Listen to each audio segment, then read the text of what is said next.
all right, let me say this. You're a family man, right? Yeah. You have a daughter. Yeah. I have a daughter. Yeah. If you're transitioning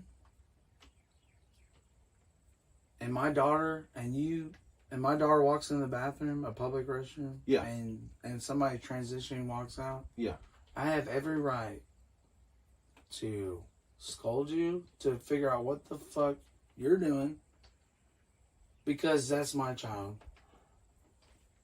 But if you're going to a public restroom, then it's really not your decision, because the public restroom is for the public. Now, if somebody comes into your restroom, you can tell them, hey, don't come to my bathroom. But honestly, I'm just saying, why is it so forced?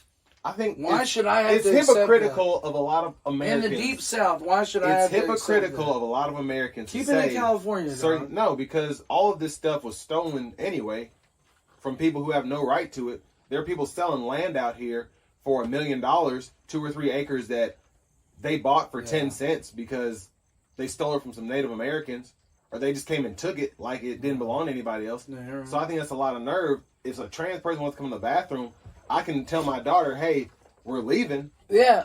But well, also, I mean, I would do that, but I'm saying if it came down to it. I mean, I don't obviously my girl walks us. You don't let her outside. Yeah, first of all. But second of all. But why can't I do that nowadays? And that's one of the reasons why. Why can't you do what?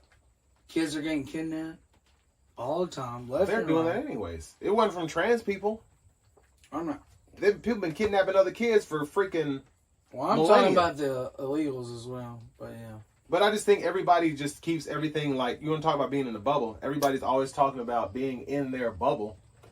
And I think it's hypocritical for people to be like, well, I was only on the earth for the last 60 years, but everything that I want to use to my advantage, I'm going to use. So talking about the Civil War, I'm going to use the Confederate flag, but like you forgot that. Tony, you ever see me bang the Confederate flag, dog? I'm not talking to you. I'm talking about I'm just saying in general. Not all white people.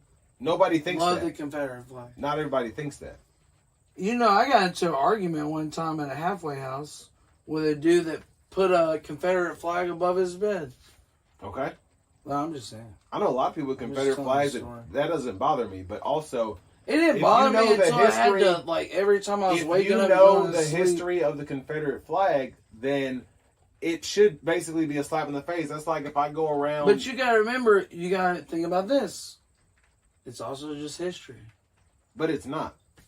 It's history, but it's not. Like, you having a Confederate it's good flag. History. If you can't tell me who your great-grandpappy was, you shouldn't be banging no Confederate flag because you don't even know what it means. You don't have no ancestors there. You just assume that because you're in a certain place or you're a certain color that you can bang that stuff. They have Confederate flags in California. People using those. Hey, they can't link back to nobody. You ready for the podcast to blow up?